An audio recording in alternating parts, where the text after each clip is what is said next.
ya memang biasanya perusahaan ya yang penting hasilnya berubah gitu Iya kan. bener, heeh. Gitu. Tapi kan kita nggak bicara semata itu kan, kita bicara Mhm. prosesnya gimana gitu kan. Iya.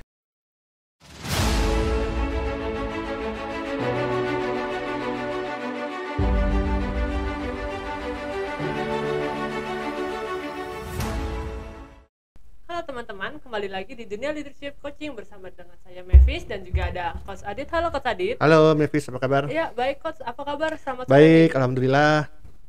Udah makan siang nih Coach? Basa-basi. Sudah 2 kali malah. Oke, pada sore ini kita Mm-mm. akan bahas tips tentang membangun tim agar achieve goal menggunakan teknik coaching. Ya. Kira-kira gimana tuh Coach? Biar apa sih dengan coaching kita membangun tim biar Membangun achieve target tim, terus? ya. Iya, betul. Sebelum Anda lanjut nonton video ini, silakan Anda subscribe, like, dan share kepada teman-teman Anda sehingga channel ini bisa bertumbuh. Ya, oke. Sebagai seorang leader, salah satu tugasnya adalah membangun tim ya, gitu Iya. kan. Karena apa? Seorang manajer, leaders, itu apapun itu istilahnya, ya mereka memang tugasnya itu ya, memberdayakan timnya untuk mencapai target bersama kan gitu. Iya, betul. Targetnya dia ya targetnya timnya. Mm-mm. Targetnya dia, keberhasilan timnya keberhasilan dia. Iya, Berarti mau nggak mau saling- dia harus membangun timnya dong, Iya, supaya akhirnya timnya bisa mencapai targetnya dia kan gitu. Iya, karena saling berhubungan ya mereka Ya. berdua ya. Terus Mm-mm. gimana tuh tipsnya dengan menggunakan coaching? Gimana tuh Coach? Jadi gini, sebelum menggunakan coaching, seorang Mhm. leaders itu juga harus bisa memetakan ya kebutuhan development timnya gitu ya. Mm-mm. Kan kalau misalnya kita bicara secara urutannya nih, ya kan seorang manajer dikasih target gitu Iya, kan betul. oleh atasannya atau oleh perusahaannya. Dari target tersebut gitu ya, si manajer ini atau si leaders inilah ya gitu ya, si leaders ini kan ngitung-ngitung nih bagaimana mencapai target tersebut, sumber daya apa yang dibutuhkan, termasuk kebutuhan sumber SDM-nya ya, dari sisi kuantitas dan kualitasnya. Kalau dari sisi kuantitas, kalau ada yang kurang ya direkrut yang baru gitu Iya, kan. betul. Kalau kualitasnya ya apa? Kualitas itu kan berarti kompetensi dari timnya kan, Iya. ya. Nah dari situ ketahuan kebutuhan timnya nih dari sisi kualitas atau kompetensi itu seperti apa pengembangannya yang dibutuhkan. Mm-mm. Misalnya dari sisi skillnya, knowledge-nya, atau dengan cara yang apa lagi nih gitu ya, Berarti- supaya dia bisa memenuhi target tersebut. Oh, berarti kita harus cari tahu dulu apa sih yang dibutuhkan dalam Ya. tim itu. Mm-mm. Terus gimana tuh untuk Ya kalau kebutuhannya adalah peningkatan skill, Mm-mm. ya harus training, Oh. dipetakannya kan training. Kalau kebutuhannya dia sudah di training gitu ya, bagaimana supaya dia bisa diberdayakan lagi dengan coaching gitu. Oh, berarti misalnya udah training tapi masih nggak bagus nih, nggak achieve, masih gagal ibaratnya, berarti harus coaching tahap berikutnya. Yes, ya salah satu caranya dengan cara coaching gitu ya. Oh, iya, iya. Gitu. Jadi berarti bukan masalah skill lagi nih, mungkin Mm-mm. itu masalah lain nih. Gitu ya. Kayak gimana tuh masalahnya? Ya Coach? bisa masalah tentang dalam dirinya gitu ya. Oh. Ada hambatan mental mungkin, atau ada sesuatu yang belum apa ya, yang belum bisa dimaksimalkan dalam dirinya. Nah, itu dengan cara coaching. Untuk training ini kan skill ya Coach. Skillnya itu maksudnya kayak gimana? Skill apa sih gitu? Ya skill yang dibutuhkan dalam pekerjaannya dong. Berarti kayak penjualan. Ya, kalau misalnya dia seorang sales, berarti skill apa yang terkait dengan penjualan yang membuat dia harus mencapai targetnya gitu. Oh, berarti kayak negosiasi. Ya macam-macam harus di breakdown lagi ya. Iya benar. Gitu. Kira-kira. Dari mulai mencari market baru, database baru mungkin, sampai ke pendekatannya segala macam, sampai dia negosiasi sampai closing gitu ya. Oh iya benar. Contoh. Itu kalau mencari target itu apakah termasuk bagian dari di coaching gitu, learning mencari target gitu? Mencari target maksudnya. Atau mengidentifikasi target? Oh, target kalau perusahaan sih biasanya atasannya yang menentukan ya. Berarti Gitu. dari leadernya sendiri yang nentuin. Iya, leadership sendiri dari mana? Ya berdasarkan target dari bosnya lagi gitu Oh kan. iya benar, semua dari atas. Dari intinya atas ya. turun, nanti harus di breakdown lagi. Iya. Gitu. Tapi kalau angka bagusnya kalau antara leader dengan timnya itu harus partnership ya dalam menentukan target tersebut gitu. Harus sehati lah ya. Iya untuk betul, menentukan sehati dan ada kesepakatan sehingga nanti untuk pengembangan selanjutnya itu bisa lebih jelas dan lebih ini ya, efektif gitu. Nah, itu Coach udah tahu coaching, training, ngapain lagi nih? Iya.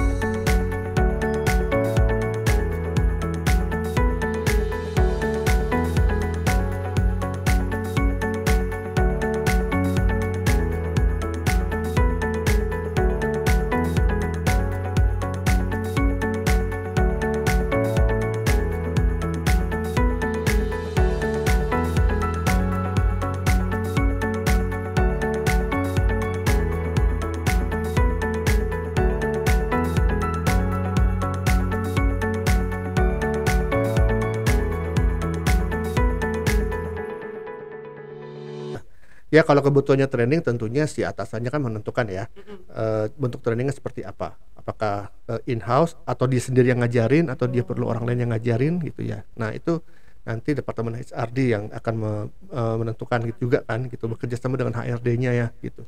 Kalau misalnya coaching juga sama gitu ya, dia harus bikin planning nih, coaching plan ya namanya, kepada si orang tersebut gitu ya, si karyawan tersebut ya.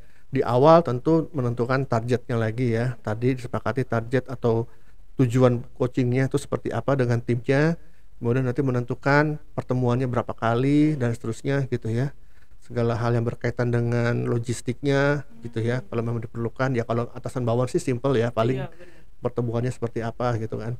Nah kemudian ya tinggal dijalankan aja proses coachingnya, misalnya 2 minggu sekali atau 3 minggu sekali itu tergantung kesepakatannya gitu. Berarti maupun training ataupun coaching itu bisa dilakukan oleh atasan dan bawahan ya. Ya. Tapi untuk yang idealnya itu kayak gimana? Apakah semuanya harus ikut atau idealnya seperti Ya apa? tergantung kebutuhannya masing-masing. Oh, Kalau dia kembali punya lagi 10 ya. timnya nggak mungkin juga nggak 10-10-nya perlu Iya. di coaching. Bener. Mungkin ada yang perlu di training tadi kan gitu. Mungkin kayak atasannya doang, nanti Iya, mereka training lagi tuh dalamnya gitu. ya. Ya kalau atas saja dia nggak bisa ngajarin, dia harus menyediakan sumber daya yang bisa mengajarkan ke orang tersebut gitu kan. Bener. Mau training online, mau training offline, mau training eksternal training, mau dari senior senior timnya yang ngajarin dia, siapapun gitu ya. Oh ya, terus coach kalau udah di training, di coaching, cara kita lihat dia udah achieve target atau udah berhasil gitu tuh gimana tuh Oh evaluasinya? ya, evaluasinya itu kan ada, kalau kita bicara dari teorinya Kirkpatrick ya, 4 level evaluasi Oh. pelatihan. Nah itu juga bisa dipakai dalam coaching tuh. Jadi dalam coaching pun ada 4 level evaluasi bisa dilakukan juga. Yang level pertama ya, kalau training kan biasanya kalau udah selesai training dikasih feedback form ya, atau survei gimana, happy nggak dengan trainingnya gitu. Sama coaching juga gitu, dikasih ke pesertanya atau ke karyawannya gimana kesan dia atau reaksinya terhadap coaching yang sudah dijalani selama beberapa kali itu ya, feedbacknya apa gitu ya. Nah level kedua, apakah juga mereka terjadi penambahan pengetahuan misalnya dari coaching tersebut ya, pengetahuan apa ya, pengetahuan bidangnya dia gitu ya. Nah level ketiga terkait perubahan perilaku gitu ya.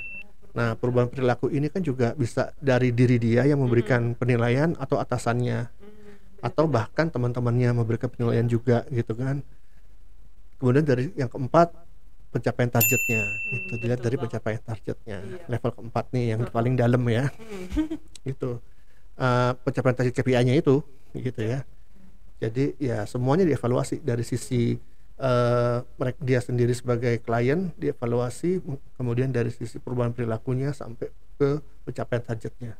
Ternyata teknik evaluasi itu banyak ya coach. Saya kira itu kayak udah training, coaching langsung lihat salesnya aja, ternyata enggak ya. Enggak, kalau mau detail ya seperti itu ya, memang biasanya perusahaan yang penting hasilnya berubah gitu Iya, kan. bener. Gitu. Tapi kan kita nggak bicara semata itu kan, kita bicara prosesnya gimana gitu kan. Iya. Proses-prosesnya juga harus dievaluasi gitu kalau menurut saya sih. Coach, saya ada pertanyaan nih. Kan udah apa tadi? Sebelum Anda lanjut nonton video ini, silakan Anda subscribe, like, dan share kepada teman-teman Anda sehingga channel ini bisa bertumbuh. Sudah dievaluasi. Iya, udah evaluasi, udah coaching, udah pelatihan gitu-gitu. Iya. Misalnya yang di training kan leader doang, ini contoh studi kasus gitu lah Iya. ya. Terus di timnya itu ada yang bandel banget, kayak dia jualan bagus sih, tapi dia tidak akrab dengan tim, dia itu nggak baik secara pribadi. Itu bisa di coaching nggak tuh coach? Dari Oh, berarti tentang attitude-nya ya. iya, attitude dalam timnya. Emang sih dia oke. pribadi achieve target untuk dia doang nih, tapi selama keseluruhan tim tuh nggak achieve coach, dan dia nggak mau membantu yang lain tuh. Itu Oke. gimana tuh? Oh, kalau kayak gitu ya memang itu wewenang dari atas saja ya, untuk membina dia gitu. Membinanya bagaimana, karena ini terkait dengan attitude ya. Itu bisa dengan cara konseling ya, atau juga dengan ya pendekatan yang inilah ya, lebih manusiawi ke dia gitu ya. Terakhir kalau emang nggak ada perubahan kan pasti harus ada deadline-nya ya, Iya benar. nggak bisa dibiarin terus ya. Ya kalau di pembinaannya udah nggak ada hasil ya dibinasakan gitu. Jangan dong. Ya dipecat gitu ya, mau nggak mau gitu ya, Benar sih. karena kan toksik kalau orang kayak gitu Iya, kan, beracun, bisa mempengaruhi orang lain di Iya. sekitarnya gitu. Oke, dia targetnya tercapai gitu kan. Tapi nah ini tergantung ya, value perusahaan ya. Apakah dia hanya menganggap penting pencapaian target, terserah deh urusan apa atmosfer pekerjaan segala macam, budaya perusahaan, budaya kerja gitu ya. Mereka nggak peduli, yang penting sampai target. Iya, bener. Atau mereka berpikir lebih jangka panjang lagi gitu ya. Pencapaian target kan itu kan jangka pendek. Tapi kalau ternyata attitude-nya dia malah bisa mempengaruhi atmosfer kerja secara keseluruhan, ini memang dampaknya nggak akan terasa di jangka waktu dekat sih, ya bisa jangka panjang gitu ya dampaknya. Nah kalau perusahaan melihat juga itu bahwa ini akan berdampak secara jangka panjang ya, dan itu juga merupakan hal yang penting buat perusahaan, tentunya juga mereka ya bisa juga men-treat si karyawan ini ya sampai kalau perlu dibebas tugaskan gitu ya kalau memang tidak sesuai dengan culture di perusahaan tersebut. Macam-macam ya tergantung Iya, benar. kebijakannya. Karena akan lebih baik mengurangi satu daripada mengurangi lebih 10 gitu Betul, ya. daripada nanti semuanya udah terlanjur rusak gitu kan. Coach misalnya dia leader dan belum ada tim, dia mau membangun tim, ada tips gak biar dia bisa membangun tim yang bagus? Apakah lebih baik dia menerima semua orang yang emang gigih bekerja, atau lebih baik dia menerima yang masih biasa aja, yang nggak tahu knowledge-nya dan di coaching? Menurut coach gimana tuh lebih baiknya? Ini skenario adalah dia belum punya tim sama sekali. Iya, dan jadi dia membangun tim dan pilih orangnya sendiri. Ya kalau kita bicara idealnya seorang leader baru nih ya, dia belum punya tim, dia harus membreakdown dulu goalnya. Dia kan dapat tuh goal target perusahaan, terus dia harus bikin strategi untuk mencapai goal tersebut.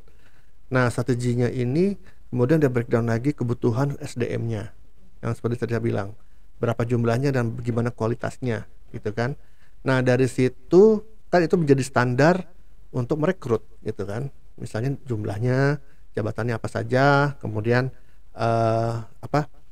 kualitasnya ya, kompetensinya dari sisi pendidikan, pengalaman, keterampilannya gitu ya, kalau perlu personalitinya gitu ya, itu direkrut, jadi bahan untuk merekrutan gitu ya. Jadi informasi-informasi standar ini dikasih ke HRD agar mereka bisa merekrut dengan kebutuhan tersebut gitu kan. Setelah itu udah dapat, ya kan nggak langsung kerja kan, mereka kan harus diajarin lagi, di induction training diajarin cara mengerjakannya, kemudian dilihat lagi kinerjanya gitu. Jadi ya panjang ceritanya gitu, nggak bisa langsung ya. Kalau mau ngerekrut yang udah jago bisa sih, tapi mahal. Iyalah pastilah, itu bukan ya bangun kan? dari nol, bangun dari atas, beda iya lagi. gitu kan. Oh udah jago mengerjakan sesuai dengan yang dibutuhkan, boleh aja bajak aja dengan kasih gaji 50 juta misalnya gitu. Kayaknya keburu rugi gak sih? Belum achieve target, Balik modalnya udah berapa? Iya, nggak balik modal itu.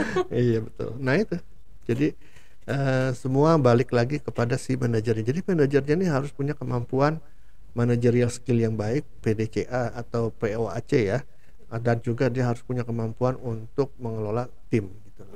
Tadi PDCA dan POAC itu bagian dari coaching, coach? Itu bagian dari managerial skill. Oh beda lagi ya, berarti bukan training ataupun coaching? Ya bukan, dia harus di training supaya bisa melakukan itu ya, mengenal PDCA dan POAC itu. Iya. Menarik banget ya coach topik hari ini. Terima kasih ya coach tadi. Ya sama-sama. Gimana teman-teman, topik hari ini seru kan? Oh ya coach, kalau kita mau belajar coaching di mana ya? Ya kalau mau belajar coaching ya carilah sekolah coaching atau pelatihan coaching yang sudah diakreditasi oleh ICF. Salah satunya dari Corpora Consulting ini ya. Jadi silakan buka teman-teman di website kita ya, www.corporaconsulting.com. Di situ cari pelatihan coaching yang berbasiskan ICF. Gitu. Silakan daftar. Oke teman-teman, topik hari ini menarik ya. Untuk mendapatkan topik-topik yang menarik dan bermanfaat setiap harinya, jangan lupa untuk subscribe, like, dan komen di YouTube ya. Terima kasih teman-teman. Bye-bye. Bye Pak Adit. Bye.